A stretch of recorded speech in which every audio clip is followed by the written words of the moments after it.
Cámara, corriendo. Corriendo. Ok, sesión de jazz. Grabando. Y con ustedes, Kevin Castellanos.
Bienvenidos a su podcast Mar Adentro. El día de hoy nos encontramos con Kevin. Vamos a hablar un poco de música y músicos. Y él es un gran músico y además un gran amigo. Viene de San Luis Potosí. Y desde ahí quiero comenzar. ¿Por qué venir a la ciudad? Bueno, realmente son dos cuestiones. La primera, que creo fue la que tuvo más peso en su momento, por el hecho de la situación académica. En San Luis, aunque hay lugares donde puedes estudiar música, realmente no hay un lugar que te dé una validez oficial, como una licenciatura. Aunque sí está la Escuela Estatal de Música, pero el papel solo está avalado por la SER. Entonces, realmente fuera del estado no tiene mucho peso. Entonces, eso fue como uno de los motivos de peso para mí. Y aparte, aquí en la Ciudad de México hay muchísimas oportunidades para tocar muchos tipos de música. O sea, ahí llega a estar un poquito reducido en cuanto a opciones de trabajo y así, pero aquí en la ciudad es un panorama totalmente abierto. ¿Y cuando llegaste a la ciudad, era lo que esperabas o fue...? Mira, la respuesta sí es no, porque de entrada esta parte académica se derrumbó porque yo antes de mudarme acá no pude pasar mi examen de ingreso a la universidad. Yo hice examen a la UNAM, a la Facultad de Música, y sí en ese primer intento no pude entrar, pero aún así me mudé. Entonces, pero bueno, por la parte académica ya estuvo como esa barrera, por llamarlo. Y luego, en cuanto a la situación laboral, pues sí empecé como a buscar, a rascar, pero lo que yo hago laboralmente primero fue llegar a tocar salsa a Tepito, porque fue la opción que encontré, así tal cual. Y la verdad sí tardó un buen rato en que se abrieran otras puertas. Sí, cuando ustedes llegaron, porque recuerdo que llegaron varios de San Luis Potosí, no solo llegaste tú, llegó también Mike, Fer, Naye. Entonces recuerdo muy bien que cuando llegaron justo les pasó todo lo que a un citadino nos pasa en 10 años, ¿no? De que justo no vayan a Tepito y consiguieron trabajo ahí. O el temblor más grande que yo he vivido hasta la fecha, les tocó también a ustedes. ¿Y cómo ha sido hasta ahora vivir como foráneo? Uy, justo ese primer año fue lo más duro, porque es adaptarse a muchas situaciones. Por un lado, de la independencia financiera por una parte, pero por otro lado también tus necesidades, ¿no? El prepararte tan siquiera todos tus alimentos del día ya a veces puede ser un reto, ¿no? Sí. Y sobre todo controlando también la escuela y así. Luego lo que comentas del temblor, o sea, sabíamos que temblaba y de hecho, irónicamente, ese día que tembló, Adrián, que lo mencionaste, y yo no dimensionamos como la magnitud del evento, ¿no? O sea, inclusive toda la gente estaba corriendo y nosotros estábamos comiendo, o sea, porque no nos imaginábamos hasta que nos avisan que se cayó un edificio en Ermita y nosotros vivíamos ahí. Y justo llegamos y se cayó el edificio al lado del nuestro. O sea, entonces, eso fue como abrir los ojos a darte cuenta de que puede pasar así algo que cambia toda tu situación, ¿no? Sí. Y pues sí, o sea, fueron muchas cosas. Por ejemplo, fíjate, a mí en San Luis nunca en la vida me asaltaron, nunca. Llego aquí y al primer mes ya, ¿no? O sea, cosas de ese tipo sí nos empezaron a agarrar en curva realmente. Sí, vivir en la ciudad es complicado, sobre todo si vienes de otros estados que son mucho más tranquilos, que, pues sí, estas cosas, ni siquiera un temblor, ¿no? Yo recuerdo que tú me decías como, es que en San Luis no pasa nada de esto, lo más que pasa es un aire, ¿no? Se llevaban los brincolines, pero... Pero irónicamente, recientemente San Luis se ha convertido en zona sísmica. Entonces ya les está pasando un poquito más. Ya van a ir aprendiendo. Sí. Entonces. Y en cuestiones musicales, ¿tú recomiendas la ciudad para oportunidades? Sí, totalmente, pero también se me hace un poquito como injusto, ¿sabes? O sea, no creo que siga ocurriendo como esta onda de centralización. Y aunque sí, ahorita es una realidad que se está concentrando todo en la ciudad, bueno, no todo, pero muchas de las oportunidades que podemos tener se concentran aquí en la Ciudad de México. No debería ser así. Entonces, aunque sí recomendaría el venir a buscar esas oportunidades aquí, creo que recomendaría más el empezar a buscar abrir espacios en otros lugares, ¿sabes? Justo San Luis es el ejemplo que ahorita están a un par de semanas de inaugurar un festival de jazz, que es el Festival Síncopa. Perdón, no lo inauguran, es la segunda edición. Pero bueno, es un esfuerzo de particulares, de músicos, o sea, es un esfuerzo grande para llevar a otros espacios esta música, etc. Sí, justo. Y creo que la mayoría de músicos también se concentran aquí en la ciudad. Sí. Sería llevar a como, si quieres llevar a alguien conocido como Alex Mercado, como a, no sé, se me ocurre también Israel Kupich, pues sí tienes que llevarlos desde aquí, entre otras cosas. Y mucho se habla de que el ámbito musical es complicado, ¿no? Yo lo he vivido un poco, pero tú que vives de él y has estudiado una carrera, ¿crees que sí sea una carrera con la que te mueres de hambre? Definitivamente no. O sea, si algo me ha quedado claro, sobre todo en los últimos 3, 4 años, es que hay mucho, mucho dinero de por medio, ¿sabes? O sea, creo que la gente no dimensiona realmente cuánto se puede ganar de esto. O sea, la verdad, sí es una carrera viable económicamente, pero sí viene su pero. Justamente está cargada de otros retos. Por ejemplo, para el poder adquirir esas oportunidades laborales, uno tiene que ser muy versátil. Y para ser muy versátil es mucha preparación y sobre todo como otras cuestiones que van más como hacia la salud mental, ¿sabes? Como el estar listo a afrontar el rechazo, por ejemplo. Que eso era como... pues sí, es algo difícil, ¿no? O sea, imagínate que se estén diciendo que no constantemente. Sí. Es difícil, por un lado. O justo el tener como ese temple para que te hablen de una situación en la que no ensayaste, no conoces la música, solo vas a ver cómo te va en ese momento y poder estar con la calma de intentar resolver en ese momento. Y un poco tolerar como los errores que puedan ocurrir, ¿no? Saber que si te equivocas, si algo sale mal, no pasa nada, viene otra oportunidad y así, ¿no? Sí. Pero al principio no es así, ¿no? Tiene que pasar un tiempo hasta que adquieras como esa... pues sí, esa resiliencia, no sé cómo decirlo. Sí. Hay una frase, ahorita que comentas lo de la salud mental, es como, creo que parte de ir a tocar un concierto o incluso alguna entrevista de trabajo, si no vas bien de ánimo, puede pasarte de que te equivoques y por ejemplo, a mí me pasaba mucho que al tocar, si yo sentía que me iba a equivocar, ya, para mí se arruinaba, ¿sabes? Ya dejaba de tocar bien, me seguía equivoque.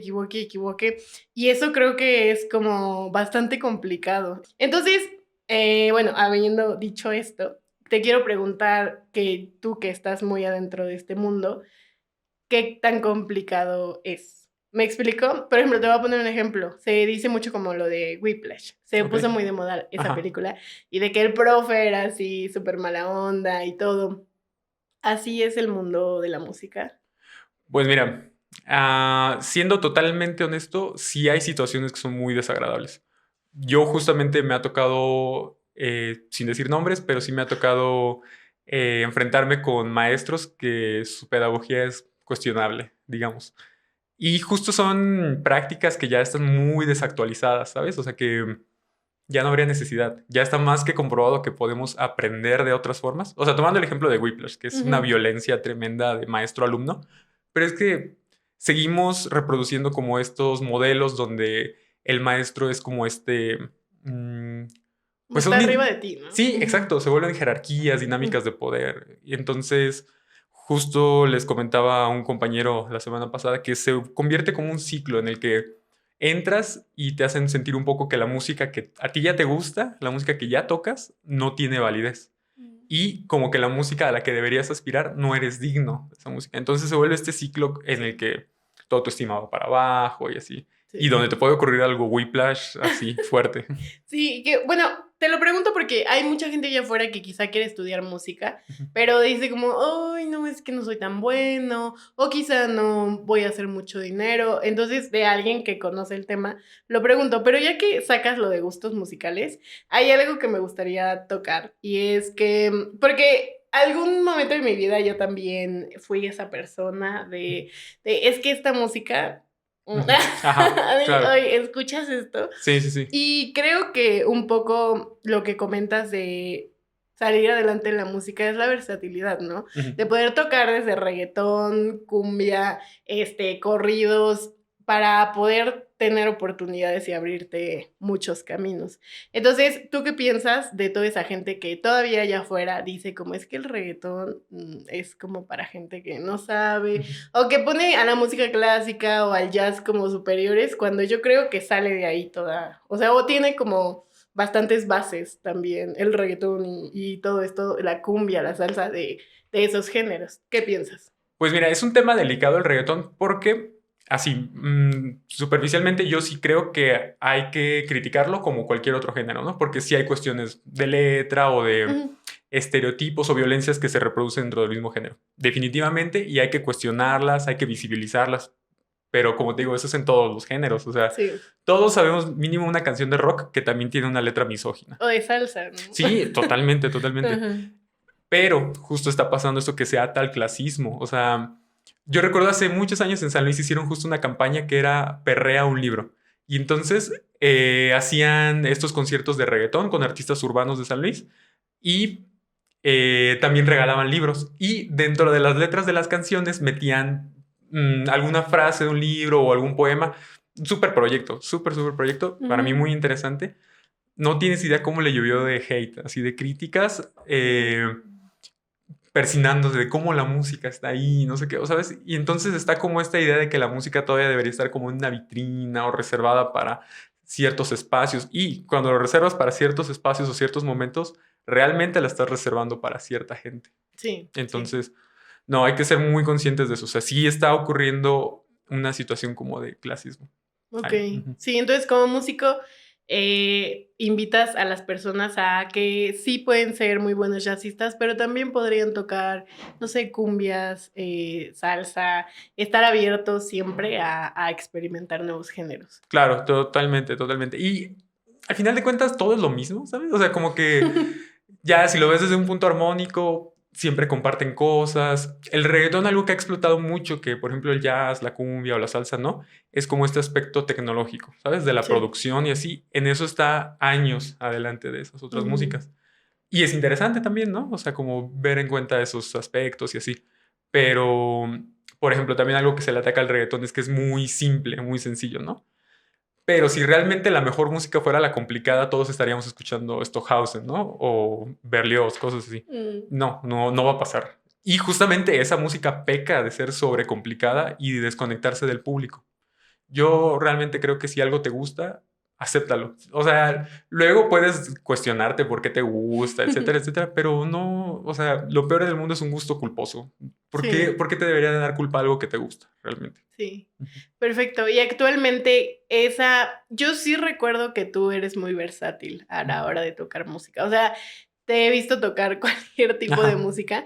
¿Crees que a ti esta versatilidad te ha llevado a conseguir un buen trabajo? ¿O en qué trabajas actualmente? Fíjate, justo sigo como en esta onda de ver qué proyectos llegan y así. Justo el miércoles tengo una grabación con una banda de metal. O sea, voy a grabar un solo de saxofón con ellos. Ok. Acabo de tomar una clase de música clásica. El jueves tengo un recital de música clásica. Pero mi trabajo fijo o a lo que me estoy dedicando más actualmente es a la música electrónica. Más específicamente al house. Yo no conocía ese género, yo no lo escuchaba. Pero hace 2 años un amigo me invitó a una audición y fui como con cierta reserva, ¿sabes? O sea, yo no me veía ahí. O sea, sí pensaba esto no es para mí, etcétera. Pero yo cuando veo a mi amigo hacerlo, porque él ya tenía ese trabajo, y lo veo tocar, vi cómo tenía a la gente en la palma de la mano, vi cómo los estaba haciendo pasar un buen rato, la energía, o sea, él acabó empapado en sudor, ¿sabes? O sea, de todo lo que le estaba metiendo. Y dije, yo quiero hacer eso, ¿sabes? O sea, no lo puedo hacer ahorita, no sé cómo se hace, pero quiero hacerlo. Y me tomó un buen rato, ¿sabes? O sea, sí fue como... o sea, si lo desmenuzamos musicalmente, lo pude resolver la parte musical diciendo, ok, voy a tocar pentatónicas, sin entrar en qué es una pentatónica, pero dije, con estos recursos la voy a resolver. Pero la interacción con la gente no tienes idea cómo me costó y me sigue costando, ¿sabes? Ok. Porque el simple hecho a veces de una mirada certera con alguien, tú los involucras contigo y los tienes, ¿sabes? Y les puedes dar la noche de su vida o una experiencia X. Ajá. Ok. Ujú. Y también te quería preguntar, se habla mucho, incluso entre músicos, que eres mejor cuando empiezas desde muy pequeño, ¿no? O cuando a los 2 años yo ya tenía mi piano o mi saxofón, ¿no? En tu caso. Entonces se habla mucho de que tienes que empezar muy pequeño para obtener este talento. ¿Tú qué piensas? ¿Se nace con la música o tienes que trabajar para obtenerlo? ¿Y cuánto tienes que trabajar? Esa es una súper pregunta. Mira, de entrada, yo en lo personal no creo que exista el talento, así, de entrada. Ok. Yo creo que tenemos ciertas facilidades en entender cosas o a lo mejor una facilidad mecánica. Hay muchas cositas así pequeñas, pero talento como tal o esa chispa, ese factor X, yo siento que no existe. Y por ejemplo, en ese caso del aprendizaje, mm, por ejemplo, pongamos el ejemplo de tocar saxofón. O sea, tocar saxofón usas tus manos así. O sea, digamos, estoy tocando así con esta mano. ¿Qué más hago así? Agarrar esta botella. O sea, realmente ya hay muchas acciones que he hecho a lo largo de mi vida que tienen esa motricidad fina, ¿sabes? Entonces, no es como que estás aprendiendo a usar tus manos de cero. O sea, ya sabes usar tus manos, solo es darle como ese enfoque para ocupar en el saxofón. Así, ejemplo relacionado, un día yo estaba practicando y me dolía horrible aquí la mano, bueno, el antebrazo, ¿no? Y no entendía por qué. Y en la noche me estoy cepillando los dientes y estoy agarrando el cepillo así, ¿sabes? ¿Súper fuerte? Ajá, y es como, ¿sabes? O sea, es como para todos los ámbitos de tu vida, ¿no? O sea, si estás tenso, se va a reflejar también en cómo tocas. Y yendo un poquito más como hacia lo científico, hay estudios en la actualidad que representan, bueno, más bien que demuestran que el aprendizaje en adultos es más rápido que en niños, Ok. porque ya hay una conciencia. Pero, ¿qué hay de adulto que no hay de niño? Tiempo. Tiempo, recursos quizás, pero sobre todo hay una mayor incidencia a la frustración. Porque tú ya tienes muchas expectativas. Cuando eres niño no te interesa, solo Sí, estás no. jugando con el instrumento. Pero cuando eres adulto tú ya tienes una expectativa de cómo quisieras estar tocando o de cuánto tiempo crees que te iba a tomar, ¿sabes? Y Sí. entonces eso es lo que no te permite avanzar. Y dando un poquito como mi ejemplo, yo empecé a tocar hasta los 12 años y guitarra. O sea, yo saxofón empecé hasta los 20 años. Ok. Ajá, entonces, y me va bien, ¿sabes? O sea, se logró, se logró. Sí. Sí, sí tuve que ser muy serio al respecto, ¿sabes? O sea, cuando me decidí ir por el saxofón, tuve que saber que estaba 100% seguro con mi decisión, respaldarla y meterle, pero se puede, ¿sabes? Se puede. Solo si es muy común caer en esto, sí, de que yo ya estaba tocando en cierto nivel en guitarra y de repente regresar a cero en otro instrumento es muy frustrante. Y justo con los compañeros de la generación, es como, él ya está haciendo tal, él ya está haciendo tal y yo apenas empezando, ¿no? Pero bueno, siempre esta comparativa, ¿no? Entonces eso es Sí. una parte complicada también al respecto. Yo como experiencia podría decir que yo sí empecé muy chica en la Ujú. música, pero creo que justo eso me llevó a que mi camino no fuera constante, ¿sabes? Porque la vida, y hoy lo entiendo que soy más grande, porque cuando eres pequeño es como, voy a ser doctor, y Ujú. bueno, hay gente que sí lo cumple, ¿no? Porque es muy perseverante, no es mi Ajá. caso. Pero, por ejemplo, la vida cambia de un momento a otro. Entonces, yo en mi camino en la música, hay veces que he estado en lo mejor Ujú. y el siguiente año ya no me da tiempo de estudiar, ya no me Claro. da tiempo de... Entonces, el empezar desde niña también me ha hecho que mi camino no sea constante, porque no sabía lo que quería. Entonces, pues, fue de que un año sí quiero estudiar música y al siguiente ya no, y un año sí quiero ser licenciada en piano, pero al siguiente no, mejor en otras cosas, ¿no? Hay más cosas. Entonces, creo que también a veces empezar, y conozco a varias personas que lo mismo por empezar desde niños los llevó a esto como a este camino que pues a veces sí, a veces no, o se queda como un hobby. Entonces también pasa mucho, creo yo, bueno, en mi experiencia, el que puedas quedarte en el camino si empiezas demasiado joven, ¿no? En la facultad tienes compañeros que hayan empezado desde que, niños. Apenas escuché de alguien, pero la verdad él no es como tan cercano a mí. Pero, por ejemplo, de la gente que más ha estado cercana a mí, no tan jóvenes, ¿eh? Por ejemplo, recuerdo una compañera en Puebla que ella comenzó creo que a los 9 o 10 años, si no me recuerdo, que sí es joven, pero no es tan joven, es como un Sí, punto medio leve. relativo. Ajá. Sí, no, creo que no tantos, ¿eh? Ok. Y bueno, ya que si llegamos al final de esto, yo te quiero preguntar, ¿qué género te gusta tocar más? Creo que no tengo preferencia, ¿eh? Creo que sí me gusta estar constantemente cambiando. Te Ok. digo, y sobre todo porque hay un día en el que puedo hacer muchas cosas. O sea, el sábado apenas, igual, recital de música clásica en la mañana, ensayo de jazz en la tarde y en la noche house. Entonces, Hay de no, todo un poco. no podría elegir, Ok. definitivamente. Ajá. Y al corto plazo o a largo, ¿cuáles son tus proyectos? Fíjate que últimamente he estado muy inmerso en que me llamen, ¿sabes? Como en ser alguien que colabora en otros proyectos y así.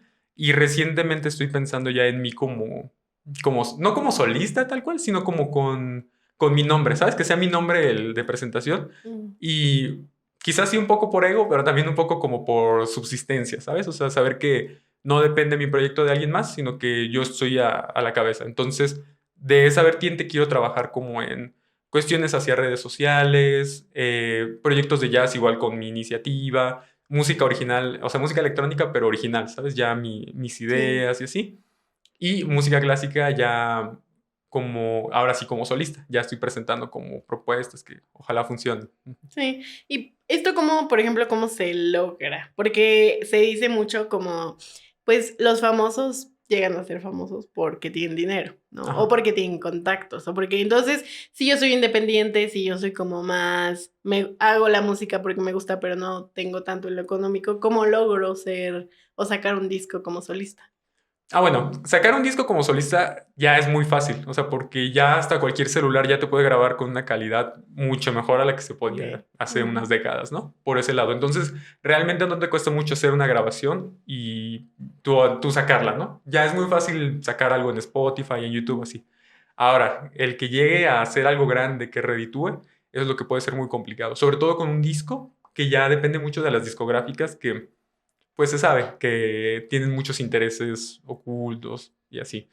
Entonces, es, si el objetivo es la música como tal, yo le diría a cualquiera que se aviente, ¿sabes? O sea, que hay herramientas como grabarse y así, y el resultado ahí va a estar. Y es un resultado con el que puedes estar satisfecho, feliz, puedes compartirlo, etcétera. Por la parte económica, si no tuviste el privilegio de que alguien te buscara o de que tuvieras el contacto o el dinero para financiar todo lo que necesita tu proyecto, sí va a ser rascarle mucho. Sí va a ser primero, como te comentaba, con esta versatilidad, empezar a establecerte para tener trabajo constante, sí, un flujo de trabajo constante y ser muy inteligente con el dinero, porque eso a mí me costó mucho aprenderlo, pero hay que saber administrarse para que justo ese trabajo se vuelva herramientas para ir escalando, ¿sabes? Ir subiendo hacia lo que tú quieres.